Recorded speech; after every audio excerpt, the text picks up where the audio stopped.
Hello there, woman beings, and welcome to the Woman Being Podcast. I am joined by the infamous Emma Williams. Hello, hello. And the unfamous Kellyanne.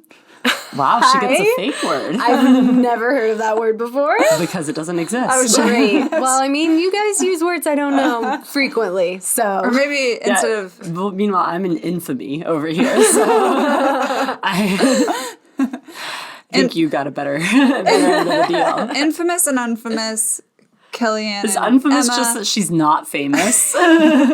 Whereas I'm famous for being bad? Infamous doesn't necessarily mean bad. Typically. Not always. You live on an infamy. That usually means that you live on, like, that's what they talk about, like Hitler. I was literally about to be like, oh, like Hitler? Yes, exactly. Like his legacy lives on in infamy. I think it means like It's okay. I'll be the villain. famous for non-conventional reasons. I don't know. Oh, that would make sense. And Kellyanne is doomed to not be famous because she's unfamous. so She's not sad. yet famous. The not yet. Well, that'd be pre-famous. Pre-famous. And if you used to be famous, we're you're gonna post-famous. This is off to a great start. Well, speaking of famous, we're going to talk about the Academy Awards, also known as the Oscars. They are coming at you fast, and we're going to do a review of Through the Eyes of Tammy Faye, one of the films up for nomination. All that and more in just a minute. This is Woman Being. Where we explore thoughts and opinions. And have the freedom to change our minds. Without expectation or judgment, We will hold a safe space and support each other. As we navigate together in the form of feminine. okay, ladies, welcome. I'm so excited to review this movie with you. Emma and I had the privilege of watching it together when Kellyanne was sick, and I heard you've also watched it since. I know. did. I would hope so as we're reviewing it. I watched it Friday night. I actually legitimately listened to a podcast one time where like 2 out of the 3 people hadn't watched the thing that they were reviewing. That's bad. Or like Yeah. one of them had seen it, one of them sort of saw it or forever ago but didn't remember, and one just didn't see it. And they like just it was the most bizarre podcast ever. Okay. But you will not get that kind of content here on the Woman Being Podcast because we became prepared mostly. Yeah, we became prepared and became prepared. Yep. We have been prepared and we come in preparation. Post-prepared, pre-prepared, Unprepared. unprepared. So this film today is Through the Eyes of Tammy Faye. Yes. Which is an interesting film for us to pick, I think, because it's not up for Best Picture or Best Director or Best Editing. It is actually up for Best Lead Actress. Jessica Chastain snagged a nomination for that. And then also hair and makeup. So it's not exactly like the leader or the most exciting like contender going into the race for this year's Oscars. Uh-huh. And that is due to a lot of reasons, namely the lack of diversity in the Oscars lineup this year. There are 2 women who have been nominated for Best Picture, or 2 female directors whose films have been nominated for Best Feature. Jane Campion, if I'm pronouncing that right. Jane? Jane Campion, and Sion Heder, or Heder, I should have looked this up on how to pronounce their names. So Sion Heder directed and wrote a film based on her life called Coda. It's on Apple TV for you to watch if you want to. Well done. Jane Campion wrote, no, I don't know if she wrote it, but she directed The Power of the Dog, starring Benedict Cumberbatch on Netflix. Again, well done. But yeah, Emma, you're the one who kind of like led the selection of films for us to watch this year. Do you want to explain some of your thought process as we tried to decide which film to review? Yeah. So last year we sort of had like a very easy like handout. It Yeah, we seems, really in did. picking what We had movie to the review. feminist film. Yes, because last year we reviewed Promising Young Woman. If you haven't seen that movie, I definitely suggest it. I really loved it. And if you haven't listened to our episode all about it, you should give it a listen because it's super fun and it was great talking about that film. We wanted to review another Oscar nom this year, and unfortunately, there just weren't a ton of selections that were like female-focused films. So while Jane Campion directed The Power of the Dog is about basically like men struggling with homosexuality in the West. Like it's like cool, I guess. Like, yeah, I actually didn't really like that movie personally, but that was for controversial. Yeah, although I did listen to an interview with the editor and I had a lot of respect for the way that they edited it. But I didn't love it. And then the other movie, Coda, is centered around a woman, but it didn't have those like powerful like female themes that we were looking for. Like Promising Young Woman is addressing sexual assault and rape culture and like Good old boys consent club. and all these, all of this stuff. And so it's like that was very on brand. And honestly, this film felt the most on brand for us of the ones that were available. If you're familiar with Tammy Faye Bakker, she's a woman that has been through the ringer. Through the tabloids. She has been criticized for her looks. She has been vilified in the midst of her husband, Jim Bakker's great downfall and like fall from glory. She has come along with him in that fall. She has, she was part of the like age of the bimbo that they called it in the 80s of these like quote unquote bimbo women who were like in bed with men who wound up abusing their power in some way. And these women became like the downfall along with them. And so there's a lot of things. And I feel like this film also addresses religion a lot. We obviously talk about religion a lot as women who have come from very strong faith backgrounds. And so it was something that we could like resonate with as well in that. And also Andrew Garfield's in it and he's great. Andrew's great. He actually is great. I will say the makeup and hair nomination is rightly deserved. yes. Absolutely. It was absolutely. honestly like you've got facial prosthetics on Andrew. I mean, it's like a whole thing. It's over like 30 years They of aged the time that they actors over age. time. And so And they intentionally, like, I could tell they intentionally did blotchy foundation to make it look crazy. But anyway. And I think the Best Actress nomination is well deserved as well. she's I actually a front runner. She does to a win really good job. Best Yeah, Actress. she really does do Yeah. a good job. I was surprised. So, leading into the review, just want to give you a brief synopsis. Through the Eyes of Tammy Faye is a film about two televangelists, Jim Bakker and Tammy Faye Bakker, who created the Praise the Lord Network, I think. Also known as PTL. PTL is it on CBN? Christian Broadcast? No, it's its own network. Oh, it's its own network in competition with CBN, TBN, those types of Christian broadcast networks that grew in popularity during that time. And they are they start off as a very sweet, well-meaning Christian couple, and then you sort of see them rise to prominence, grow in wealth, and Jim, not Tim. I keep wanting to say Tim. You're combining like Tammy and Jim. Yeah, Tammy and Tim. No, it's Tammy and Jim. Jim gets involved in some precarious financial financial pickles. Fraud.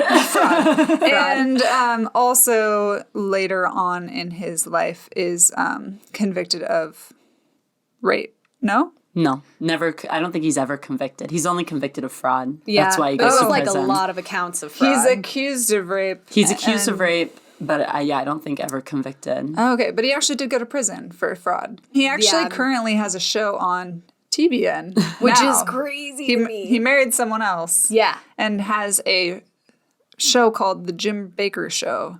And it is just shocking to me that he could even not only be on a show, but also have a show named after himself. And that people still watch And it. that we're still cool with that. Yeah. But it's fine. It's basically the story of this couple's rise and fall. They go from nothing to everything and then to nothing. Yep. And we see kind of the from the female perspective, the pastor's wife role, you see her challenges in, coming up against the boys' club, especially within the church, what it's like to be a woman with strong talent and skill and not being recognized for it. You see the dynamic between her and her husband and this patriarchal Christian marriage that they have. And you kind of see her love for her faith intertwined with all of that mess and how she navigates that. So is there anything else I should add? I think one thing that I did read on the slides is that it's not solely based. Sorry, what does that mean? They had text graphics at the beginning and the end of the movie. Gotcha. And I think, correct me if I'm wrong, but it is not based solely on their lives. It's based on a documentary that was made about them. Yes. So that's where the inspiration kind of came from. So, it's not 100% factual. Well, I mean, most narrative, tellings of a story are not. It's just like any other sort of, historical piece. But it is based on a documentary. It is based on them. That is factual. Factual, yes. Yeah. As far as we know. I mean, it seems as though the documentary, I assume, was probably a primary source for them. And they probably also gained. I mean, I know Jessica Chastain, used just watching footage from PTL to learn about Tammy Faye Bakker and stuff. And there's hours and hours of content you can watch on YouTube of them and her with her puppets and all that jazz. And so, but the documentary was, and I think they share the same name as well, or a very similar name, the documentary and the movie. But this is a historical fiction. Right. Yeah. So, all that being said, again, if you haven't watched the film, go watch it. If you didn't, that was just a brief synopsis, so you know what we're talking about. Yeah. Ladies, I would love to know, what were your first impressions of the film? What did you think? I'm not going to lie, this film was hard for me to watch for a lot of reasons, but mainly just the play, the role religion had in it, which I shouldn't have been surprised. But just you see these very prominent coming to Jesus moments for Tammy. And it was really the moment her faith journey began. And I was surprised that I found that church scene very triggering, perhaps because I've experienced those moments. And anyway, so that was really hard. I think also, overall, I liked it, but I felt like it just moved really quickly. You're covering her lifespan, essentially, in however long the movie is. So part of me wished we could, linger a little more and, feel like we could poke and pry into her life. But I think it's a really interesting subject matter that we have not really, we as creatives and filmmakers have not, fully dove into and, tapped into. There's a lot of interesting storytelling, and I think a lot of things that maybe people aren't aware of that they need to be aware of that can be told through this medium. So I liked it, but I didn't.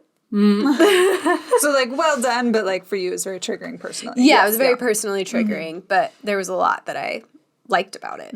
So yeah, it's interesting that you bring up the type of storytelling that could come from this vein of culture, because I was thinking the same thing as I watched it, was that there's so much potential for these really fascinating stories that come out of Western Christian culture that I feel haven't been told a lot on the big screen. And I feel like the general public would find them fascinating. totally. Sure. And so that is really interesting that you thought about that too. Well, especially because these networks like CBN, TBN, PTL, or whatever, these are housing shows that go out to Millions of people. TBN, Trinity Broadcast Network, is the biggest network in the world. Yep. They own the most satellites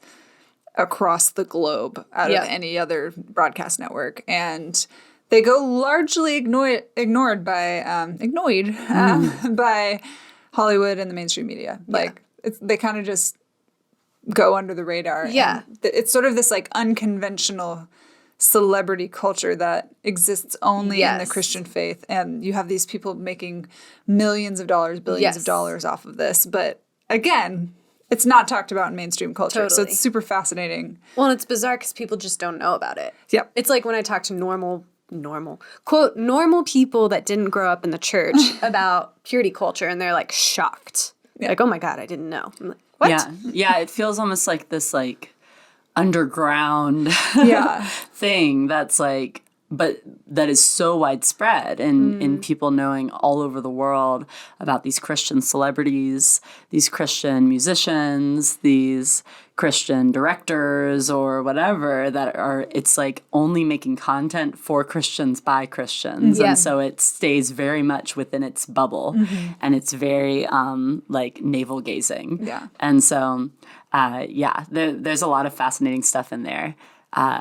And lots of potential for, I think, like the sensational things, like seeing in the very beginning of Through the Eyes of Tammy Faye, like the inside look at a Pentecostal church, and the erratic dancing, the yelling, the peeing your pants, the falling to the floor. Like these are things that all happen in these church spheres that people who are not part of it may be totally shocked by, or may think, I didn't realize that actually happens. Right. But it's interesting because I found that beginning part surprisingly triggering as well. And I did not grow up in a Pentecostal setting of any sort at all, and didn't even interact with anything that was vaguely charismatic in faith until my 20s. And so it was surprising to me how it made me feel uncomfortable. Right. But it also felt very honest. Sure. And you guys could probably testify to this more since you had more charismatic upbringings. But it felt pretty truthful to what those settings are often like, especially in the sort of like small rural church type of setting. And I've seen that a little bit when I've been abroad and things like that. But overall, I did enjoy the movie. My impression was very positive of Tammy Faye overall, and sympathetic in a lot of ways, which I think was a big goal of the film because she had been sort of cast to the side a lot in popular culture and as this like dumb bimbo who wears a lot of makeup and like sings for the Lord and like spends a lot of money like that. And like we even saw clips in the movie of like SNL making fun of her or things like that like she was definitely like the butt of a joke. And I think the movie showed her as a much more humanized like and competent, intelligent figure, which is like, to me, that's really valuable. And I think that it could be like pretty redeeming to people who maybe were alive and aware of all of this that was happening in the 80s, to see her then like turned around as a more human, relatable character, which we all, being born in the 90s, like we're not there for this. And so, but the costume design was fantastic. Stunning. The set designs, like incredible. The movie had very much like embraced the time periods that it showed, and they did that really well. And I felt like Jessica Chastain and Andrew Garfield took on their characters very well. They did it. I was even thinking this morning, I mean, I think Andrew Garfield is a phenomenal actor, but like just thinking about how like I forgot that he was Andrew Garfield like the whole time as I'm watching him, like he was Jim Bakker, and I wasn't thinking about how like he's also Spider-Man, you know, like that was never a conflict, like it didn't feel like that overlapped, and that's like a testament to him as an actor who has done some very like iconic roles, but is able to like wrap himself up into that character. So anyways, overall, my impression was positive. It's not a movie that I feel like I'd watch over and over again. Like Promising Young Woman, I wanted to watch again right after I finished it. It was just like so fun and dark and like just delightful to watch. And this movie was one that I was like, wow, this is a good movie. I enjoyed it, but I am not going to be like raving about it, you know? Yeah. Yeah, for sure. Like, one thing, kind of harkening back to some stuff you were talking about earlier, I think the depiction of Christians in mainstream, media. I hate saying mainstream media because that has a different connotation these days, but is very trivialized, I think, and very one-dimensional. I think of, like, is it Fletcher or something from The Simpsons? I've never watched watch The The Simpsons. I'm so sorry that I even brought it up then because I don't remember his name. But there's some guy, his name starts with an F, and he plays like the Christian in the show. And he's the worst, Yeah, I'm often disappointed by portrayals of Christians in TV shows and things because it's very one-dimensional, or they're shown as like proclaiming to be like pure, but then actually they're not, or something, like it's like, ooh, you're not the typical Christian, ha ha ha. So we can like kind of bring you down a notch or something. And I think that on the opposite end of that, in Christian film, you see Christians depicted positively, but it's like propaganda. Yeah. And so what I appreciated about this film is that they told a Christian story from a secular perspective that was critical of the Christian faith, but also did not like demean the Christian faith, I think. Yeah. I don't even know that it was really critical of the Christian more faith. so- It was the people. Yeah, it was more so like observant of the Christian faith, I guess I should say. Like it didn't feel like a judgment on Christianity as a whole. It was like a story of these people and how they navigated with their faith, which was very good. Yeah, because you saw people like, I feel like Tammy Faye, obviously it's told from her perspective. She's our protagonist. It felt a lot of times like she was very much, she felt much more like a sincere Christian to me, if you will. Whereas you see like Jim at times, or what's his name? The guy that is the Baptist. Oh, Jerry Falwell. Jerry Falwell. Like you see them come in and are sort of portrayed as like the bad Christians, if like the ones that are corrupt, the ones that are manipulating or using God told me blah blah blah as a way to manipulate people and to get what they want. And you see Tammy most of the time using God as a way to extend like love and acceptance to people, which was really cool. And that was something I didn't even know like was happening at the time. And like, for them, it was all about God loves you. I mean, I think their tagline at the end of every show is God loves you. He really, really does. Yeah. And it's like so sweet, but it's so cringy at the same time, Yeah. But like the way that Jim Bakker manifested that mantra in his life was very different than the way that Tammy Faye did, at least in the depiction of the film. And so it's kind of cool to see that dichotomy and how she sort of navigated that. Yeah. But they also made fun of her too. Like there are points where she's wearing the most ridiculous like outfits as like a pastor, and it's like, what are you doing? What are you doing? But I think that's actually how she dressed. That was it. No, I know. So, and let's be real, some of the women at home were like, I want that outfit. Like 100%. I think some of them were, but I think it was also critical of, it's not denying the fact that she was overt in her dress. And like, I mean, she was tacky, you know, like not just she was tacky, but she liked the gaudy look. But I think I mean like what's the word, like overspending. Like she was not a good steward of her wealth, maybe. Like I'm trying to think of what the word is. I don't know. Part of me wonders though if she didn't know like the wealth situation, because Jim just looked stressed out all the time. He had some late night calls or whatever. And maybe it seems like she just didn't know everything. No, and I'm not saying that she was like, I don't know, intentionally malicious in her spending, but she was extravagant. She was extravagant, for sure. Yeah. I think that's kind of like what you said, though. Like, that's part of what made it so cringy for me.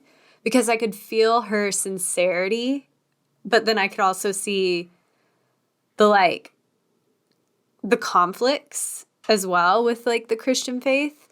And also like, yeah, I think that's what's hard for me when Christians are so sincere but so cringy. And like it's that verse of like, take the speck out of your own eye before you point out the plank in your neighbor's. Mm-hmm. I'm like, they got some specks in their eye. You know what I mean? Mm-hmm. And like, I think I was surprised though at the compassion I felt for her. Mm-hmm. 'Cause I think it's very easy to demonize women that are associated with very powerful men that do very bad things, and really humanizing her and being like, telling that story from that perspective. I'm like, oh, wow, I felt feelings I wasn't expecting to feel, along with the cringiness. Yeah. Yeah, I mean, she had a sweetness to her, like, that was consistent throughout, at least, in depicted in the film. And I think, despite, like, maybe her ignorance or, you know, kind of ridiculousness in certain situations, like, I definitely felt, sympathetic towards her, I think is the word Emma used, for sure. Yeah. I also wanted to circle back to this opening scene of, like, her coming to Christ, I guess. Yeah. Where she's in this Pentecostal church and, like, people are doing the weird, crazy things Pentecostals do, which, in my opinion, from my experience with Pentecostal churches, was not overdone or inaccurate at all. To me, it was very much like... They could have gone worse. They could have done more. Yeah, honestly, they could have gone crazier. But, like, she sort of starts speaking in tongues and, like, falls on the floor and pees her pants. I wonder if that actually is part of her story or not, or if they just added that for dramatic effect. But she sort of goes through this, what Pentecostals would call a slain in this spirit experience, where, like, she becomes overcome by God's presence, that she falls to the ground and has visions or hears his voice, or I don't know exactly. I don't know. What did you guys think of that specifically? I mean, it was hard to watch, but it's honest. I mean, I don't know if it's honest for her story, but like, I mean, I've had some of those experiences back in the day. I don't know that those are experiences I stand by still to this day, but it felt like the perfect catalyst for the story, though, to me. And I feel like for a lot of people that maybe go on to do big things in the Christian world, whether that's philanthropy or evangelism or whatever you want to call it, a lot of them have this, like, origin story or this encounter with God that they pull on, and that I see they pull on for the entirety of their career. So it wasn't surprising to me. And actually, for me, it was kind of a breath of fresh air, because I liked that we saw that from her, because I knew that she actually had something she was chasing, versus, like, I don't know that we necessarily saw that with Jim the same way. Like, it felt like she was very in love with who God is, and versus, like, Jim, I'm like, I don't know. I felt like his drive for achievement more than his desire to do good work necessarily. Sure. Yeah, I mean, and I think that when it comes to, like, the charismatic church experience, there's evidence that you can receive, like, physiological, psychological benefits from partaking in those experiences. There's a dopamine rush. There's an emotional high that comes from it. There's pain relief that comes from these spiritual encounters. And I think that that's sort of fine, like, regardless whether or not Tammy Faye actually had that specific instance that we saw in the film happen to her. We know that she came from a background where she was involved in the charismatic church, and I think that was setting the scene for that. And I think that we see her using the church and God as a way to compensate, because she comes from a family that really rejects her. She is the child of a previous marriage that her mom had, and therefore she is not allowed to go to the church because she's seen as a symbol of her mom's shame, her mom's impropriety, because she's had a previous marriage. And so Tammy Faye essentially sees God as this source of love where she wasn't getting love. And that sort of is her origin story that we always fall back to, is that God is love for her. And we see Jim Bakker's origin story as well, as he retells it to Tammy Faye when they're in college together. And it's that he accidentally hit a young boy with his car, and that boy was dying. And he basically told God, hey, I will be yours if you save this boy's life. Like, you will gain 2 souls this day if you keep him from dying. And it feels much more transactional. Yeah, it felt like he didn't want to live with the guilt of his mistake. And it felt like he was, paying a debt. And like which I'm not saying he didn't have good intention or whatever, blah, blah, blah. But like, it felt like he was also in the mindset of like, well, what can I also get? Yeah, he's very much in this journey, accomplishment minded, and I think we see that unfold throughout the film. And we hear him preach a lot of a message that sounds similar to Tammy Faye's, in that he's like, well, God is freedom and loving people, and you're free to try to make money, and you're free to wear makeup if you want to, and like all these things. He's like, God loves you no matter what.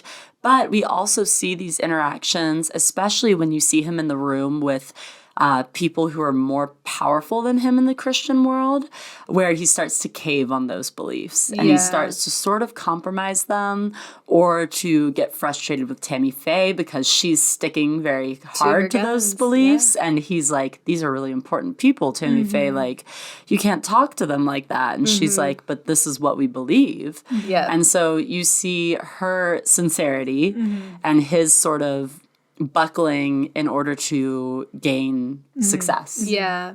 Well, that was an interesting piece of the film here, where we sort of have these men in power, right? And they kind of like run the show. It's like the Christian Boys Club, which honestly is just an extension of the Boys Club. It's all a Boys Club. It's all a Boys Club. And they kind of sort of have this like back and forth, and they're kind of measuring penises and like trying to, I don't know. Metaphorically. Yeah, absolutely. There is a penis pump later, though. That is, I was shocked by that, actually. I was really curious too. to see the real footage of that. But apparently she would do that kind of thing a lot. That's very cool. Which I actually like about her. I'm like, oh man, she actually was gritty and real. And like, she's like, no, I'm going to talk about real life stuff. Yeah. She's like, real good Christian people also struggle with, erectile dysfunction. So we're going to we're going to help them. Yeah. And like having an AIDS patient on the show and talking about how God loved him and stuff, which was very controversial for the time. To be talking to the which is wild to community. me that we don't hear about her. Like, I feel so much like, I know that I haven't really been that steeped in like the Christian icons in general, and I don't know of a lot of people that have been very famous in the Christian faith, but like, this woman went on international TV and interviewed an AIDS patient as a Christian, like, icon and said that God loves him. And she didn't get canceled? And that, and I'm like... That's a big deal. It's wild to me that we don't hear about that. And that, like, people don't talk about it. But I think that's actually part of why the documentary about her got made, because that was made by the same people that produce RuPaul's Drag Race. And it's narrated by RuPaul. And so, like... are seeing her, it seems, or my assumption is, I haven't seen the documentary, but my assumption is that they saw her as someone who's a friend to the LGBTQ space and as a Christian. Which in that way, she's a hero. Like, absolute hero. And I mean, to Jim's credit, he was preaching a lot of very controversial things at the time. Prosperity gospel, like, hey, you should actually have indoor plumbing. I think that's important for you and your well-being. And actually, God doesn't want you to go without that if you can have it. So, I would say that specifically is not necessarily prosperity gospel, though. Right. Well, it depends on how you phrase it, though. Yeah, it depends on how you phrase it. And I think in that time where suffering was more, I say very loosely, quote unquote, suffering was considered maybe more holy. I will say he really pushed boundaries. And they both did in their own way. And so I can give some respect to that as well. Yeah, but so kind of back to Jim's story, he sort of kind of has this arc. He's obviously the one who did the wrong things, or no, not obviously, but according to the depiction of this film, he's the one who did the wrong things. Tammy's demise kind of came because of him. Yep. And a lot of her life and a lot of the choices that were made on her behalf was due to this like male patriarchal world that she grew up in, that most people in Christian film grew up. So that's just one line, I guess, I'm thinking about. But what, along that line or along different lines, what are some of the feminist films that you see throughout the film? The Feminist themes. moments. Feminist, what did I say? You said The feminist feminist films films. you see throughout the film. What are some of the feminist films you see in the All film? the films in the film. What are the filmception? What are the films you see in the theme? That's what I want to know. Exactly. But yeah, like, I know we talked about sort of like it being hard to pick a good film for this year's Oscar review. Right. Yeah. So like, what made this one worth it? I guess what were the things you could pull out of that? Yeah. Wow. What did I pull out of it? I Yeah. mean, I think that she does hold her own in some ways. And especially like she was very adamant about being by her husband's side. And you actually see this moment where she pulls up a chair to a crowded table of very powerful Christian men and sits next to her husband, and all the wives are at a different table. And she, like, you could just see, like, she's like, I actually deserve to be in this space, and I'm not actually going to be kicked aside because I'm a woman. Here, Jim, hold the baby. I'm hungry. I'm going to eat. And then you see them talk in the bathroom afterwards, and she's like, Jim Bakker, you are a powerful man. And he's like, and you're a powerful woman. And, like, you could see that admonishment of each other, if that's the correct word. Admonishing of each other and, like, lifting each other up. And I appreciated that, especially towards the beginning of their marriage. You saw a lot of Like mutual respect, teamwork, equality in certain ways, not in all ways. And then after, I don't know, she's like, you can't keep me locked away in the house. Like, I'm more than this. And he's like, yeah, you're right. And I've been a bad husband. And I loved that moment. I thought that was actually really special and sweet that he would be like, yeah, you're right. I actually have done wrong by you and I'm sorry. I feel like you kind of see that unravel towards the end of the film, even though she never really stopped self-advocating. Two more moments I want to bring up. One, so she has a sexual encounter with a man that is not her husband. Gasp. And she's pregnant with their second child. And very pregnant, 8.5 months pregnant. And she is grinding on him, basically. Nothing's like officially like out. And her water breaks. And first of all, I loved that even though cheating's not good, I'm like, wow, she actually like chose her own pleasure. And I actually, when she straight up is like, my husband hasn't touched me for months. Like, they were going long sprints of time without any type of sexual activity or intercourse. And poor woman's just horny. And she literally told him that afterwards. She's like, Jim, I don't feel like he wanted me. Mm-hmm. I have not felt that from you in a long time. And even though there's a lot of mess to work out there, I'm like, she actually was like, no, actually, as a wife, I deserve more than what you've been giving me. And I felt like that was very feminist. She prioritized her needs and her sexual desires, which I felt was important for her, especially in that space, coming from like that not conservative necessarily, but like Christian space. Yeah, I mean, I think that the Oscars were definitely, I mean, we already touched on this a little bit, a bit disappointing this year in terms of like representation. Mm-hmm. Only 28% of the nominees were women this year, which is the lowest in 3 years in terms of gender equity. And so there wasn't a ton to choose from, but I I do really like that this is sort of a redemption opportunity for a woman that was vilified during her fall from glory, and a woman who has been shown as, as unintelligent, who has been shown as this sort of, I don't know, this person that's just like a part of the downfall of a man. And I think that she is a really fascinating portrayal of how these really powerful and these powerful women that have so much potential tend to wind up overshadowed by men when they are steeped in Christianity.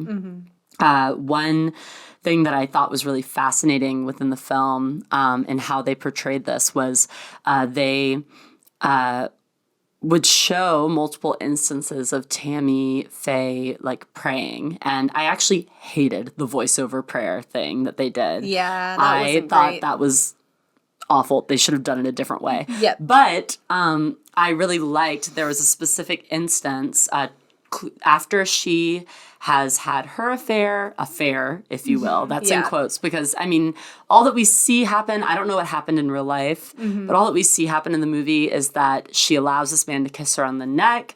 There's some interesting purity culture stuff in there I would love to touch on, but we see him kiss her on the neck, and they do like a little bit of heavy petting, essentially, and that's kind of it. Because her water breaks. And I don't know if that's factual either, that like our water breaks all of a sudden. Yeah. But afterwards, Jim is debating whether he wants to divorce her. And he basically says, I have to go pray about it and ask God what God thinks. And you see her like in the bed distraught, and she's praying and she's asking God, like, why don't I feel you anymore? Why don't I hear you anymore? Where are you, God? I just want to hear from you. And right afterwards, they have Jim walk in and speak to her. And it's like, Jim is God. And it was like, I just loved the way that they juxtapose that. And you see like them literally putting him into that place. Because she's been told within this culture that she is so steeped in that the only way that she gets God and the only way that she gets this like impact that she wants is through her husband. And then, I mean, you see that ring to be true even now in that her husband is the one who has a TV show. She never was able to rise to the same sort of fame or able to be cast in things after the scandals happened in the late 80s. And she dies in a lot of obscurity. I think that I really liked getting to see a bit more of that inside look on a woman who has all of this potential, all of this gumption, all of this care for people, sort of be stifled, I'd say, by having this man who essentially has to be part of her life in a lot of ways. Like, divorce was not an option. They got married within, I think they only went on like 3 dates or something before they got married. And it was essentially like, well, this is just what you do. This is a Christian thing, and we want to have sex. Having sex, so you get married. Yes. And speaking of that scene of them in the college dorm. So real. So real. I want you so bad. Oh, I want you to. Yeah. Oh, it's so hard. Oh, just and grab then my like boob. she just grabs her boob, and then it like they're just like trying so hard to like quote unquote remain pure and not have sex, but they're like groping one another awkwardly over their clothes and like saying, oh, we shouldn't be doing this, but like they're kind of doing, like they're just like seeing how much they can toe the line, and that was like real to what it's like in the purity culture world. And I think even like when she starts to have like a sexual moment with Gary, the music producer, you see him try to kiss her and she goes, oh no, like we can't kiss, but you can kiss me on the neck. Because it's that same idea just of don't like, leave a mark. as long as we don't like cross these very specific lines, like it's still sort of okay. Yeah. Yeah, I love that you brought up that moment, though, that, like, they make it clear that Jim is God. Because I remember when he came, so she's had a baby. She is going through the ringer thinking, I might not be married anymore. She is also postpartum. She's clearly having a lot of mental health issues. They've put her on a bunch of drugs. Like, woman is at the lowest you can get, minus having no money. And he comes in, and just something about the way he sat on the bed and was like, God hates divorce, Tammy. Like, it was all about what he thought the quote-unquote right thing to do was, not about salvaging the relationship with his wife. And something about the way he communicated all of it was just so gross to me. And I was like, you do not care for this woman. You do not care for what you've built together. You care about your image. And she is helping support that image. And that's the only reason you've kept her around. And that just like, that was just like bear claws to the soul for me. The bear claws to the soul for me is when the solution to this problem that they encounter is that she has to publicly apologize on national television. Oh, God. And even though clearly used it. Literally, like, what comes out of his mouth is, you're right, Tammy. I haven't been, like, close to you. I haven't been showing you affection. I haven't wanted you the way I should. And I apologize for that. Yep. So what we're going to do is you're going to apologize on television. Yep. And even though he admits his own, faults in the, situation, he goes, no, you're the one who's going to apologize. Yep. And he clearly used it to get donations. Yeah. He was like, oh, I can spin this real good. Yeah. Everyone loves to, give him some sympathy. Yep. And he plays to it. He's not too proud to play that heartstring on people. 100%. It was so gross. Yeah. And that to me was really icky. It's like, okay, she's the one who has to bear the public burning. Yeah. Well, and even though they allude to like him sexually assaulting a woman, there are whispers that he has had a homosexual relationship, and you kind of see some potential depictions of that, but they don't really say it, and I wish they did, for the sake of just watching her go through that and like process those things. But they depict it like she kind of brushes it off and doesn't hold any stock in it. And so really she's kind of ignorant, but I'm like, oh, like this guy is like a dick. And yeah, to me, the main like feminist theme throughout the film is probably the voluntary, not so voluntary, like removal of responsibility on the female part, right? This idea that within Christianity, men are the leaders, women are the followers, men are the head, women are the submitters or whatever. And so women, she kind of plays this character that doesn't perceive herself as someone who ought to carry any responsibility in those respects, right? Like there's some points where she stands up for herself and she's like, no, I talk to God too, and I know what I'm talking about. But there's a lot of, especially when it comes to financials and like running the business and sort of those, I don't know, masculine tasks that she just removes herself from. She doesn't pay attention to the finances. She just buys a bunch of stuff. She doesn't I don't know. She sort of just lets him take the lead in a lot of these situations and goes, she sort of is like, brushes it off, like, no big deal. Yeah. I don't know anything. And I think the theme there is like women, I think, across the board in Christianity have in some level done that. They've given up some of their power voluntarily for the sake of the patriarchal structure. Yep. Yeah, and I think you even see in the film, her mother brings her like a newspaper clipping that says, that talks about some of the financial impropriety happening at PTL. And she's instantly upset with her mother, like, oh, I thought you were going to be proud of me when you said that my name was in the paper. And then you see her then speak to Jim, and she's like, well, Jim, like, we're not doing anything wrong, right? Like, they're saying these things in the paper, but obviously we wouldn't be doing anything wrong. And she takes Jim's word. Yeah. It's a lot of faith in Jim, which I think goes back to this buildup of Jim essentially becoming a God figure for her, and her sort of just like unconditional trust for him. Same when you hear about rumors about him having homosexual relations, she sort of brushes those off. Although I do think you see visually some moments of her appearing to doubt him or to start to struggle, and you see the pain. There, like, I think Jessica Chastain does a very good job of showing this very subtle underlying pain that's happening with Tammy Faye, and that slowly builds throughout the film in her emotions. But there's like never a confrontation of Jim until the very end. Which I think that's what I mean when I'm like, I felt like this was so fast paced in the sense that I got to see a lot of little moments that kind of build up to that moment. But I'm like, actually, I wanted to sit in that. I wanted to feel her pain and like see how she handles that. And we didn't really get to, but at the end, I mean, that was quite a blow up that I did not expect.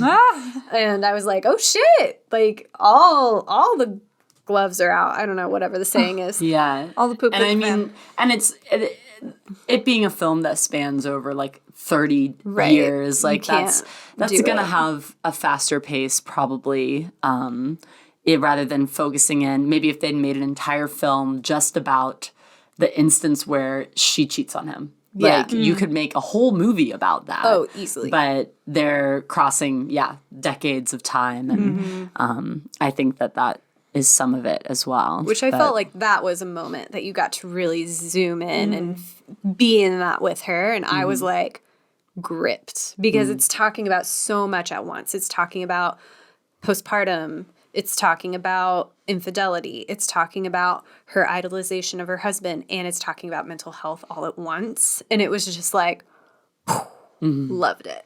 Well, that was one of the things that, I mean, to me, her brushing off of a lot of these things, even though it may have affected her, I feel like at least the message that I got across was this idea of, like, disconnection from feelings, right? Like, she brushes off a lot of stuff all throughout the movie. Jim makes all sorts of sexist, dumb comments throughout, and she just sort of laughs it off and goes, ha, you know, you're cute. I mean, Jessica Chastain's laugh for Tammy Faye is just, like, impeccable. So good. I could not recreate it, but it's so well done.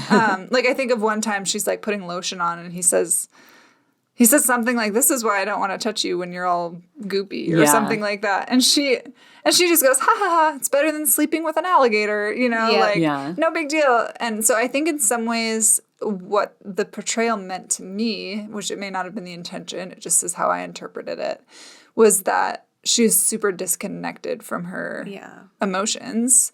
And I think just, I hate to say unknowingly naive, because I think in some ways she intentionally chose not to look at some of the things that she ought to have been looking at. Which is why I think the film is sympathetic towards her, but I don't think it's fully sympathetic toward her. I think it does present criticisms of her being, I mean, anybody in that, at that caliber of wealth, with as much power as she had, and I think more autonomy than she allowed herself to take, has some responsibility to be aware of what's going on. And she chose not to. Yeah. So, I mean, I think yes and no. Yeah. No, I agree with you. I think, too, the moment where you see she walks up to her husband's area for his show, and he's sitting with his makeup artist. Some girl's doing like his nails or something. And then I don't know if it's his right-hand man, producer or whatever. And you hear them making fun of her. And she like never addresses it. And she watches him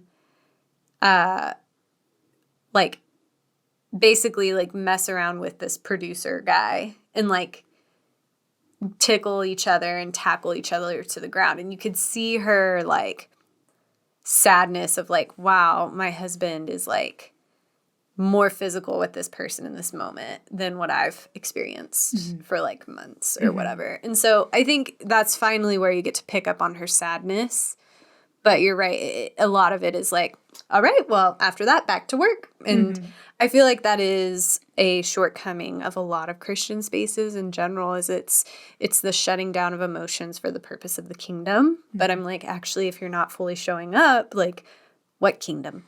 Yeah. You know? Yeah, I think that scene is very interesting as well because you hear Jim Bakker make a very like off-color joke at that time, and it's like, whoo, like you are a Christian, like pastor, leader, televangelist figure, like that was mean. You shouldn't make jokes like that. Like that's not okay. Like, and it doesn't feel very. It feels very inappropriate, and I think that. As well, like it's this interesting paradox in Christendom that we see manifest in Tammy Faye of that emotional disconnection while also very deep emotional performances, right? We see her like, you know, like singing for joy, like on the stage, on TV. You see her like having these great exclamations of God's love. We see her crying and being overwhelmed with emotion. And then behind the scenes, it's very much, her emotional range seems very singular. Yeah. In a lot of ways. And then we see also as she dives deeper and deeper into drug abuse at the same time, her emotions are probably inaccessible at that point. Which is the perfect point, I think, in my opinion, is where you see how unaware she is. Because she has an overdose and her mom is like, Tammy, you can't take this many drugs. Like, you're abusing pills. And she's like, my doctor didn't tell me these were addictive. I feel like in that moment, you really see how ignorant or maybe out of the loop or willing, like blind, whatever you want to call it, she is, that she didn't even know that the pills her doctor prescribed her are addictive and she's been abusing them. So that's where I struggle. I don't know. Did you guys have a hard time reconciling this? We have this very sympathetic character who, like, in a lot of ways is a victim of circumstance, but in a lot of other ways has been given so much power and influence and opportunity to, like, not be that way. Like, she has access to, you know, if she wanted to get an education or if she wanted to ask the right questions, it felt like in a lot of cases she just didn't look. What did you guys think? I feel torn. I feel like, yes, I had a hard time reconciling how flawed she is, but I also, like, kind of expected it because it's Christian culture. But I think also I'm like, man, I don't, and I say this a lot for some people around me or even my own life. It's like, man, I wonder if she just genuinely was doing the best she knew how at the time. And like, maybe she didn't know how to cope if she did look. I mean, that's not an excuse for her, but I did feel a lot of empathy towards her. And, you know, even thinking back to when we talked about, like, Phyllis Schlafly in the ERA, I'm like, man, maybe this woman legitimately doesn't know how to function outside of her norm, which doesn't make it all okay. She's still kind of, in some ways, a co-conspirator, or has turned the blind eye to, you know, some not okay things. But I'm like, she almost didn't fully know. I don't know. See, even like explaining it, I'm conflicted. Yeah, I don't know. I just have a hard time like fully painting Jim as the complete victim, which again, or not victim, villain. Wow, just mixing up my words today. But not that he's not the villain, but he kind of is. Definitely. But I mean, it seems like they're both in some ways victims of their own ignorance. But on the other hand, I just circle back to, like, she wasn't in, like, an abusive, controlling marriage, from what we could see. Like, she wasn't not allowed to have, right? Like, she brought an AIDS patient onto broadcast and, like, filmed it herself without permission, right? Like, so she knew that she had license, right? Maybe. Or part of me is like, if I knew that it would get pushback, I probably would just do it. Because it seems like she feels frustrated already with how she's kind of been like controlled and manhandled a little bit. And she kind of just wants to do her own thing. She has a sense of purpose. And so that's what I'm saying. It's like she knew she could do her own thing. But she chose not to, like, I don't know, take as much ground as I feel like she could have. Right. Fair.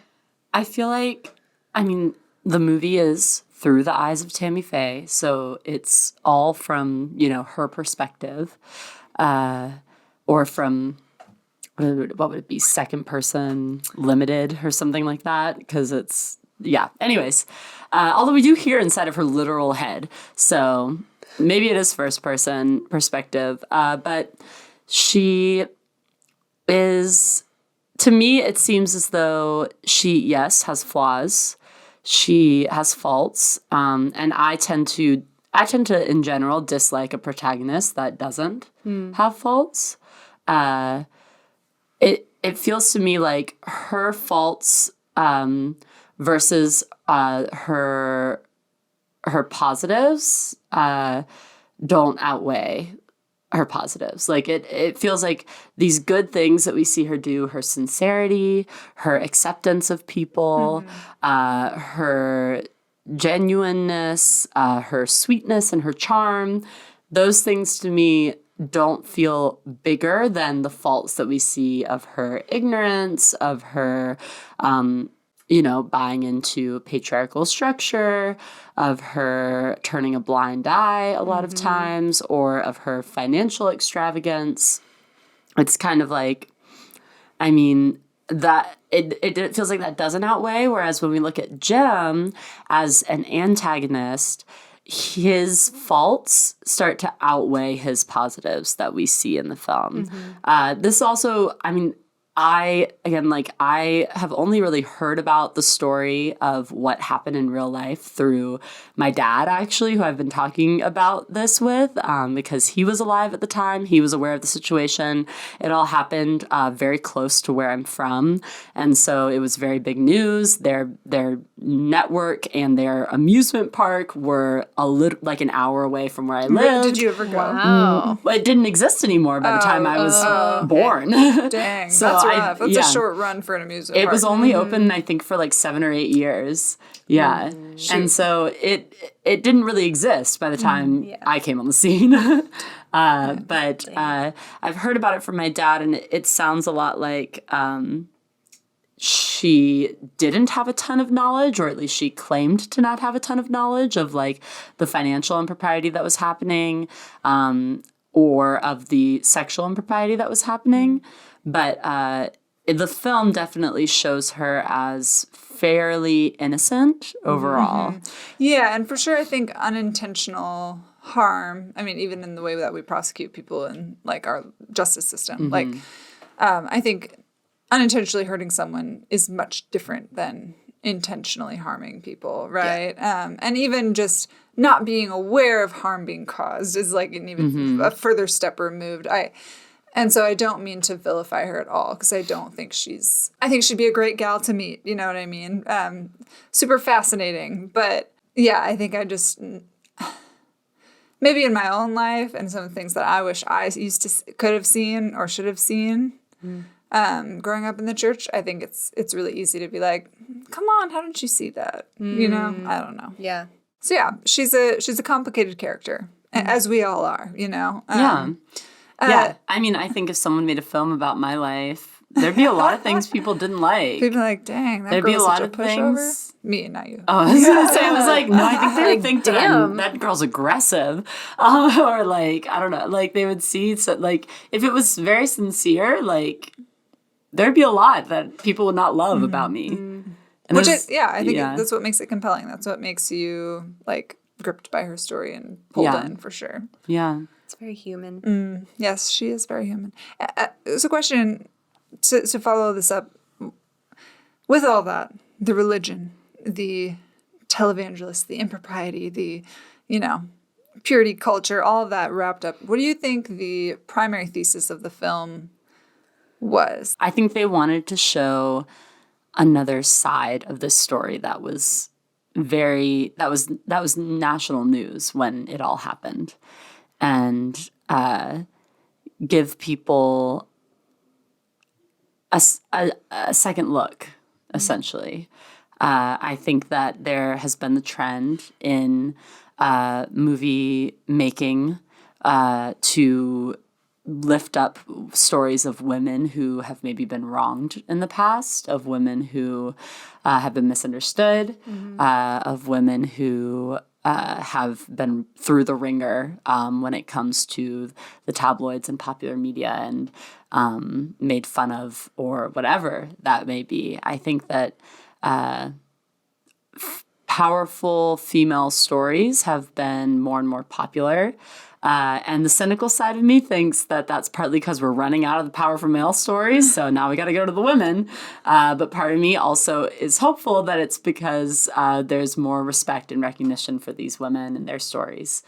So I think that it's giving another side of the story. I know that my dad also watched the movie, and he said that he was surprised at how human she felt compared to the way that it was portrayed in the news at the time, and that he was he felt like it was a very kind portrayal of her compared to what he received when it was actually happening. Yeah. So I think that it was a bit of a redemption moment and an opportunity to give the narrative of Tammy Faye Bakker a fresh perspective. And I also think that it was, I don't know, I don't know that there's this huge moral message behind it, where it's this is the goal of the crew, in doing this. I think also stories from this era are really popular right now. And so it's a popular thing to create content about. It is, people are fascinated with the 80s and the 90s right now, and people love stories about it. We just had the movie House of Gucci that came out that's in that era. I feel like there's been several other movies that have been really popular, or even Tick, Tick, Boom, another Andrew Garfield movie in the 90s. And it's this, I think that we have a lot of nostalgia for that era right now. Do. And I think maybe a decade ago, it was more 50s and 60s, and it slowly moves up as trends change. Our fashion is replicating that as well. So I think a lot of it, the thesis of the movie to me is, it's a fresh look on Tammy Faye Bakker, a woman who was vilified in the media, and it's an interesting story to tell. Yeah.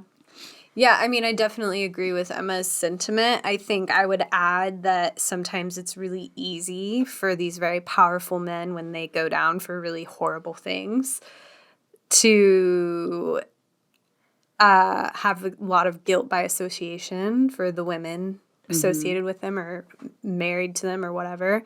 And I think this is challenging that. They're that's actually not always the case. I mean, I can think off the top of my head several leaders that I would also condemn their wives. But this film made me think again and be wait, maybe actually I don't know that. Maybe I don't know that that's true for these women as well. And I think, I mean, God forbid, but if I were in that position, I think I would hope for the same benefit of the doubt a little bit as well, or maybe even the second question. Sure. Because I'm very quick to write men off, and as a result, also their wives, which isn't always necessarily fair. You can be really connected to someone and not necessarily know the inner workings of what's actually going on. That doesn't remove your responsibility, but that doesn't mean you were willingly culpable. One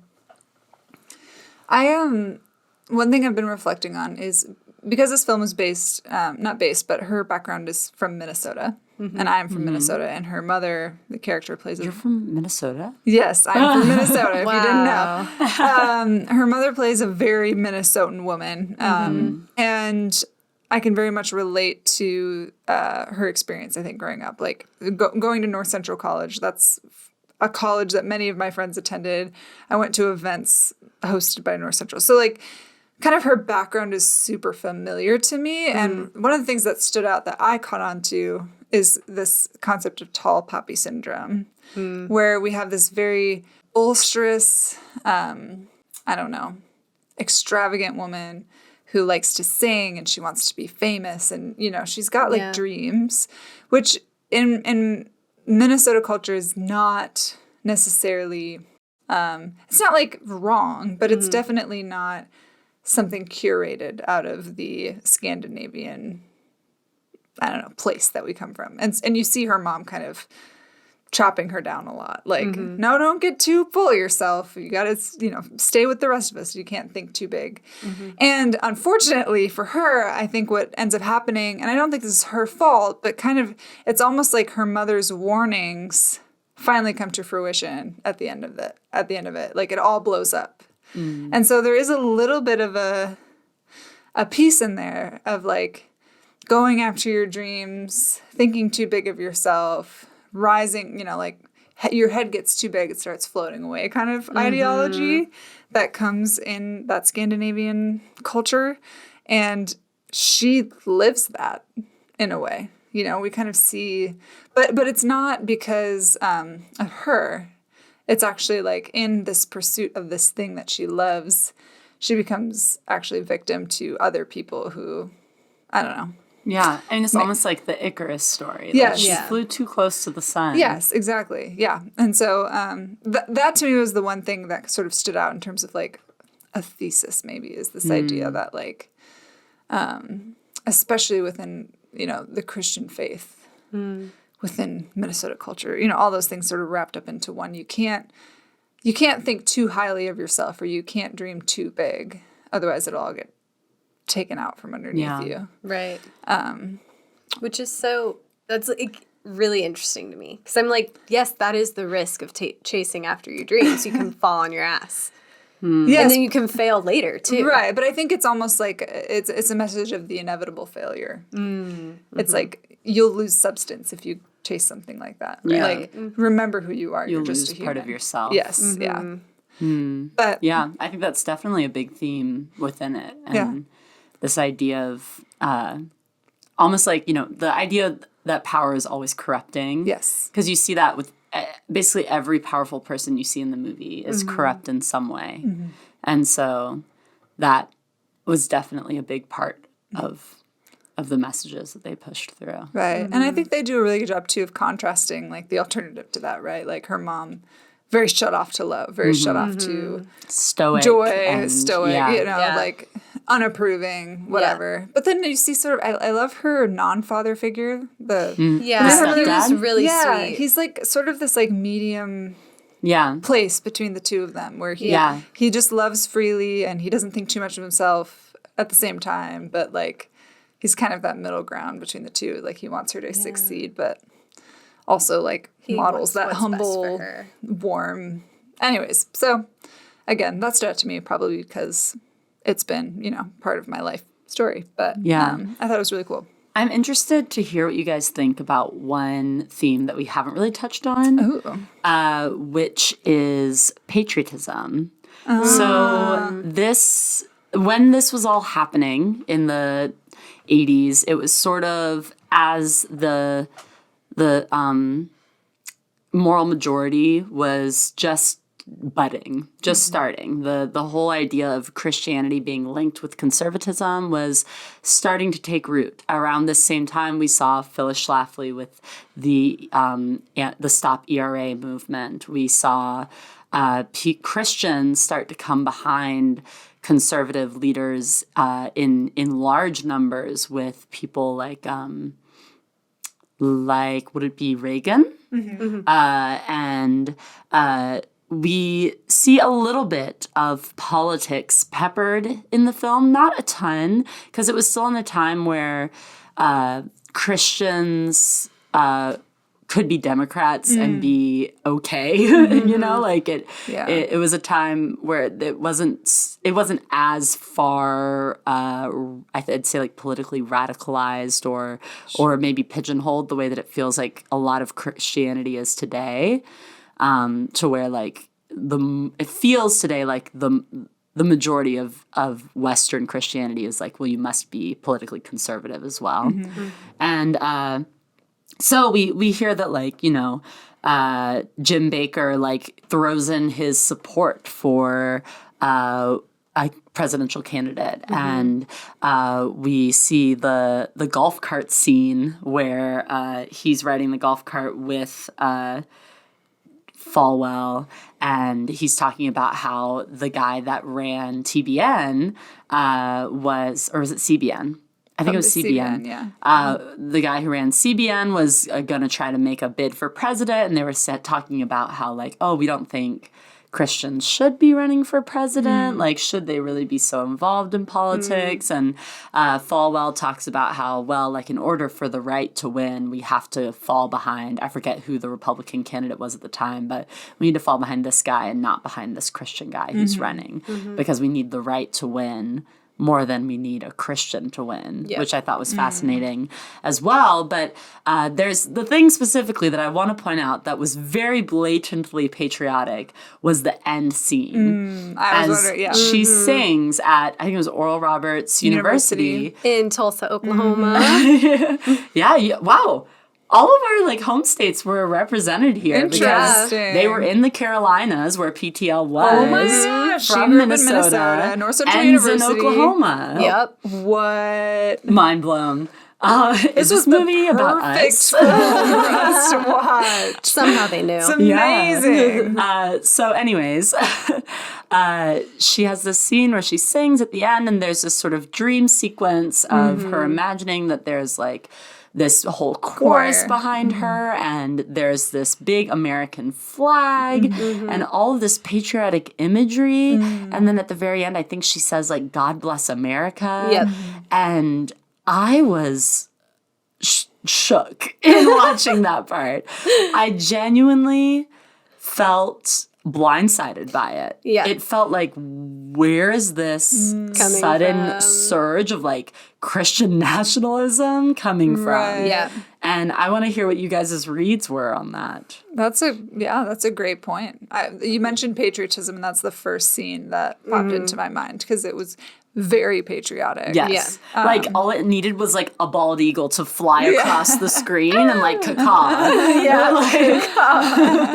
And then, like, the Empire, not the Empire State Building, the Statue of Liberty, like, is overlaid. Yes. That would have been it. Well, and especially with Tammy Faye, like, having been so anti-political throughout the film, Yeah. right? Like, she's the one who was- She was always Amazing. pushing boundaries, Yeah. but she never really, like, was political. She didn't ever talk about even some of the, like, she went against some of the Christian politics with, like, homosexuality. Yeah, like one of the things I think of was Jerry Falwell was talking about how he feels like it's his personal mandate to expose the sins of the nation, and he labels several examples like drug use and The liberal agenda. the homosexual and agenda. homosexuals. Yeah. And she goes, well, I think we're called to love people. That was a good That Tammy was Faye really good voice. impression. And she's like, she basically goes like, I think that's all we're supposed to do. Like, we don't need to get wrapped up. So she kind of rejects a lot of those ideologies throughout the film. But then this last scene sort of feels very much like America. Yeah. Jesus and America. Yeah. No, I agree. I was also very thrown off guard. I was like, where is this coming from? But I did like the golf cart scene. And it made me curious for actually more. Like, they So could then do we need a whole movie about that. a whole movie about just, like, the Christian support with the conservative party. Yeah, it would be super fascinating to do like somebody out there, somebody here, write a film about like leaders like oh my gosh, who's the big one? Which one? Oh my God, Franklin Graham. Yeah. Who's the dad of that? I think so. Billy Graham? Billy Graham. Billy Graham. Oh, that one. Franklin Graham's the son of Billy Graham. Yes. I would say Billy Graham to me is like the biggest Christian name out there. But like the Billy Grahams of the earth, there's tons of them. Yep. Especially in the United States. Like how the politics of that played out in politics. Yes. Because I think like it actually is a lot more intertwined than I 100%. realized growing up, especially with Trump's presidency. I think like their kind of support for Right. him came out so strongly Right. in so many spheres that it's like, oh, actually, I think you guys have been in the background for this Oh, 100%. for a while. Well, and Yeah. when you think about the influence of the largest network Like, that's a lot. That can sway an election easily. And you have like very powerful men with a lot of money that influencing have built a lot of trust with a lot of Yeah. people. And I think there's even a line in that golf cart scene that says something to the effect of, he wouldn't have made it to office without us. Yeah. And like, I wish they would have just really dug into that because there's so much there that I find fascinating. But yeah, it was very confusing, and I'm in the mindset of how we've seen Tammy Faye throughout the entire movie. My thought was just like actually wanting God's love for America and nothing truly maybe more than that. And maybe even her like standing in like a desire for God's love to outpour on America. However, the way it hit was very, like you said, like Christian nationalism. And I was like, I don't know what to do with this. This could have ended with the very beautiful, diverse choir. And I would have been very happy. But I think it's also a testament of the time, right? That's what you said. It was like, God bless America. Like, you know, that was the charge. So, and she's been out of the spotlight for a long time. You know, songs like that. Oh my gosh. God bless Texas. Yeah. God all bless that Texas. Stuff. Yeah. But, you know, she's been out of the spotlight for a long time, and this was like one of her first engagements back. And I think maybe she wanted to maximize that as much as she could. I don't know. I wasn't sure what to do with it. I didn't love it. Yeah. It touched me weird. Didn't have my consent. Yeah. Interesting. We learned all about consent in a different episode, which may be out or may be out next or soon. Yeah. Just no stay matter tuned what, in. listen to our episode about consent. When or if it has already came out.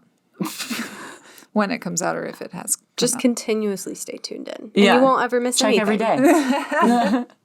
Every Tuesday, you know. There's not going to be anything new in between. Tuesday, 8 a.m. Yeah. Anyways. I don't know. To me, yeah, now that you bring it up, I think that scene just felt a little bit truncated. Or maybe that's not the right word, but like, I don't know. It just didn't make sense. Yeah. Yeah. Yeah. It left me confused as a viewer. I can't help but wonder if my lens was a bit skewed with it, with the current political state of the world. Right. In, like you, Kellyanne, saying that, God Bless America was just sort of what you said. And just having a giant American flag, that was just sort of fine. That was what you did. Whereas to me, that's kind of triggering to see. And it makes me instantly think of like these like nationalistic, overbearing, Right. like billionaire figures who are who use like this American iconography as a way to, I would say, manipulate people or to harm people.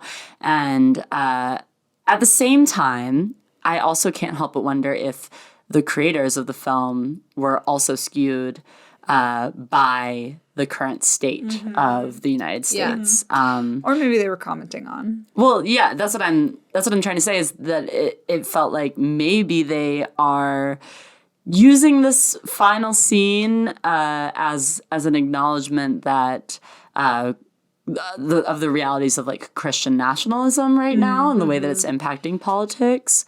They are maybe trying to kind of touch on that without really touching on it, but it did feel a bit disjointed to me, just from a film perspective, where it was like, where is this coming from? Right.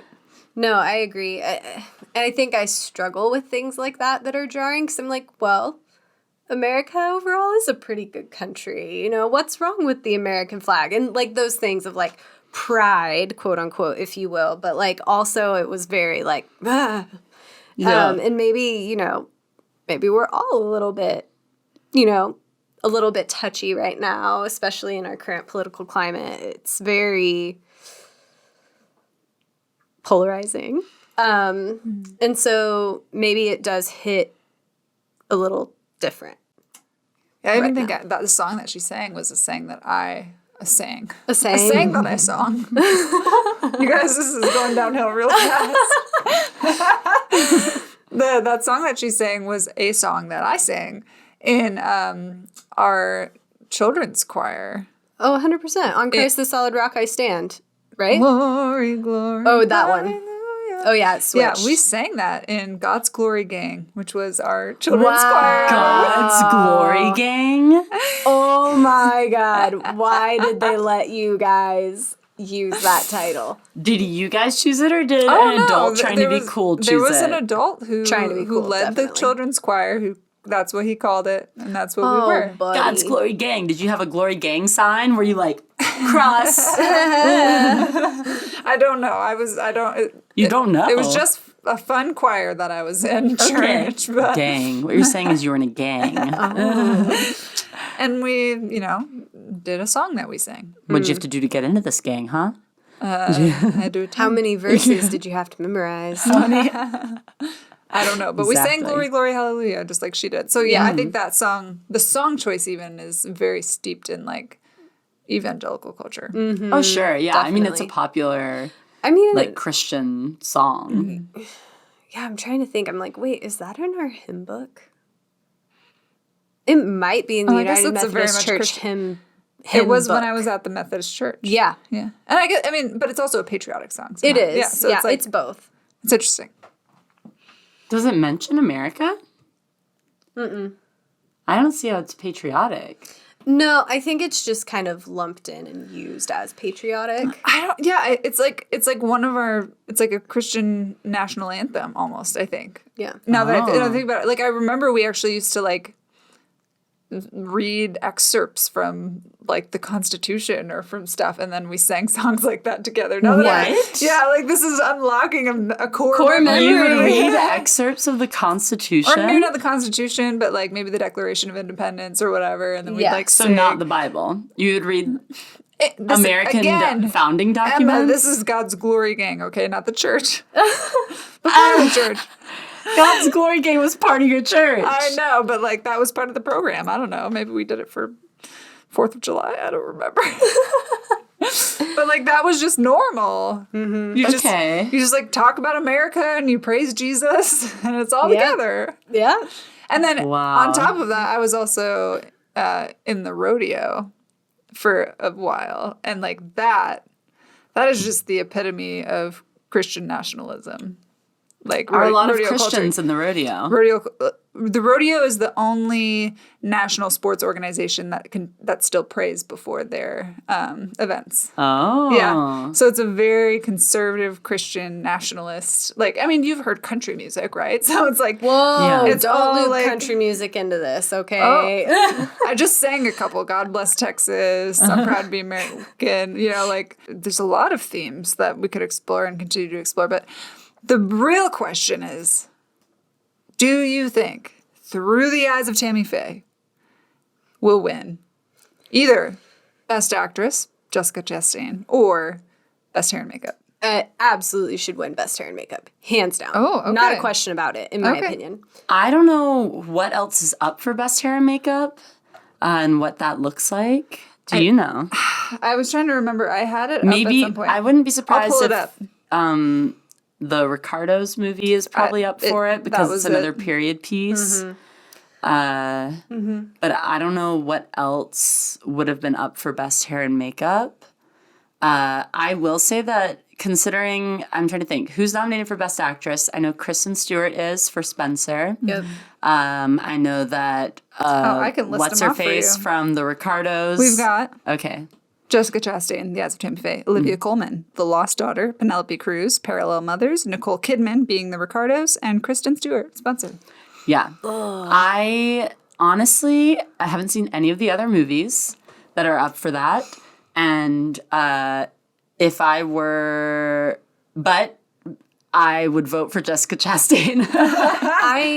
That's a hard one because I also have not seen the other movies, but I'm like, Kristen Stewart, we are seeing her, in my opinion, perform in ways she has never performed. Like, she is showing up, man. And Was she in something else recently? Spencer. Spencer what she's nominated is what for. she. No, yeah, but but you're there's just saying something else. You're seeing her perform, but you haven't seen the movie. No, so. there's something else that the title is not coming to my mind, but I remember being blown away. I was like, I have not seen Kristen until this moment. Oh, Like, it felt like she just... Yeah. The past few years. Only ever seen her felt act in Twilight. And I know that she was in that Charlie's Angels reboot. So Yes. I didn't see that. So I'm like, to me, it's like, I've heard good things about her performance in Spencer. But I do know that Jessica Chastain is a front runner for this. And I think she did really well. I think she did phenomenally. really well. Yeah. Yeah, I need to see Spencer. It's on my list, but I probably won't watch the rest of them. They're not on my list. But I am trying to watch at least the major league winners or nominees. But For sure. anyways, I think she has a good chance. For sure. I'm hopeful because she did great. She is a phenomenal actress, but also like. I think the Academy tends to favor like transformative type of roles where like you see there's an actor doing this thing and then they like act into like a completely different set of mannerisms and I don't know. She's taking on a whole other person. Yeah. Which you could argue Kristen Stewart probably is as well. Yeah, She's so also she probably has a good chance. She's also in a biopic portraying a woman of history who also has actually been wronged a lot by tabloids and has been painted in a lot of different ways and is a very controversial figure. So I imagine it's similar in those senses. And I do also wonder if the Oscars may favor Kristen Stewart because she's also queer, because she's gay. In that if they are trying to appear more diverse, they may lean towards picking her. Again, I haven't seen her performance. I don't know what it was like to testify on whether she performed what I would think is well enough to win that nomination. But there's also Penelope Cruz, so she could, I don't. There is. I have not seen Parallel Mothers. I have not either. That's the only other diverse choice that we have to choose from, sadly, this year. Again, Oscars, I'm a little disappointed. Yeah. We were moving in such a good direction. It's okay. Oscars. Well, it's not okay, but come on. Do better next year. The Oscar.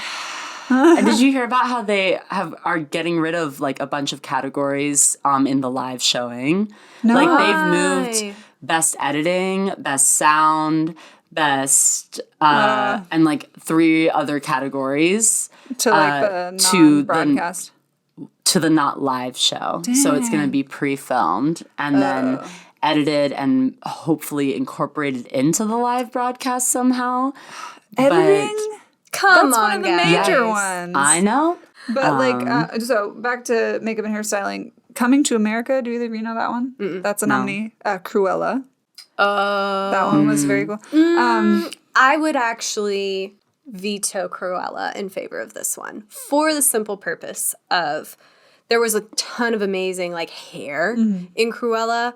And some fun, like, statement makeup. But I'm like, this was technically a lot more complex.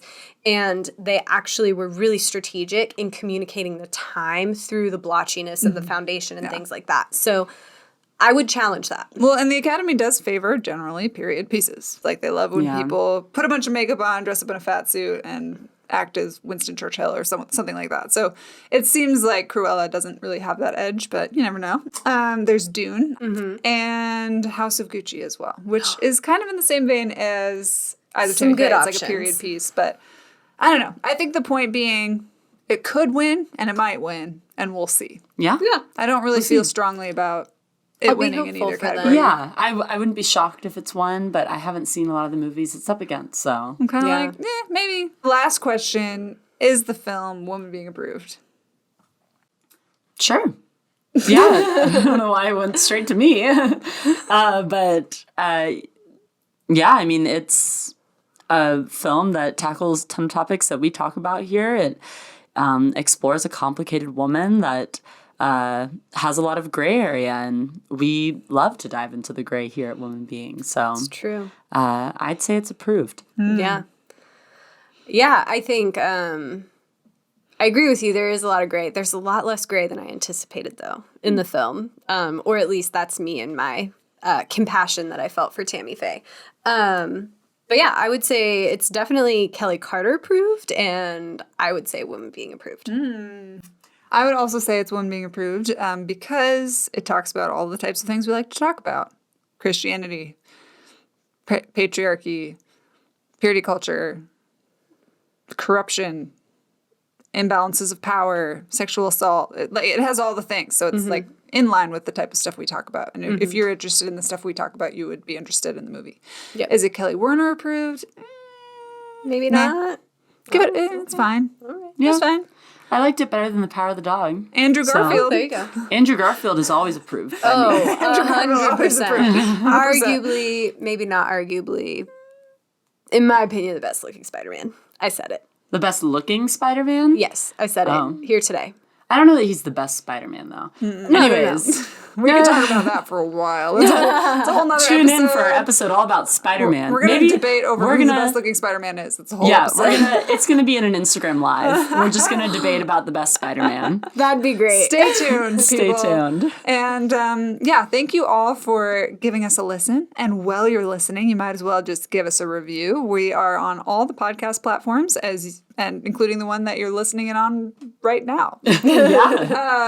And we're on YouTube as well. So give us a subscribe, give us a follow on Instagram at Woman Being Podcast. We love to interact with our guests and actually ask a lot of questions and get a lot of great feedback from you guys. And so that's one of the things that gives us life and makes us worth doing. So if you want to be a part of the conversation, we welcome you to join. Yeah. We're going to wrap up today. Hope that you have a chance to view some of the Oscar-nominated films, and we're curious to hear your thoughts after the awards. And before. But anyways, with all that being said, the end. The end. See you Catch guys you next next week. time.